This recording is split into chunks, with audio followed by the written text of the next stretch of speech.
நேயர்களே, இது ஜே.கே. கிருஷ்ணன் தொடர் வழங்கும் திரைப்பட நடிகரான மின்னல் உதயன் அவர்களின் ஒரு நேர்காணல். வணக்கம் சார்.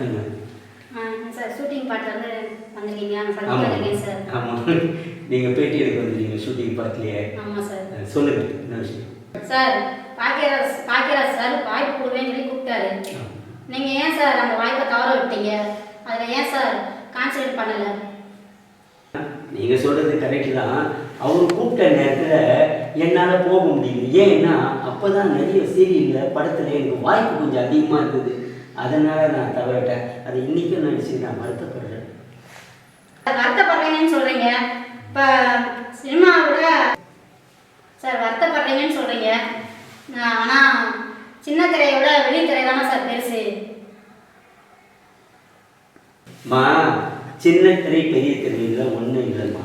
சின்ன திரையில் நடிக்கிற நடிப்பு தான் பெரிய திரையில் நடிக்கிற எல்லாம் நடிப்பு ஒன்று தான். இன்னும் சின்ன திரையில் பார்த்தா வீட்லேயே உட்காந்து டிவியில் பார்ப்பாங்க. பெரிய திரைனா தேட்டரில் போய் படம் பார்ப்பாங்க. இப்போ நம்ம தேட்டரில் பார்க்கணுன்னு தான் வலியுறுத்தணும். கஷ்டப்பட்டு ஃபைனான்சியல் படம் எடுங்க, அந்த டிவியில் பார்த்துட்டு போனால் இல்லை, படத்தில் பார்க்கணும், தேட்டரில் போய் பார்த்தா தான் நல்லது. அதனால் நம்மளுக்கு அந்த நேரத்தில் எனக்கு அது வேலை இருந்ததுன்னா பண்ணிட்டேன்.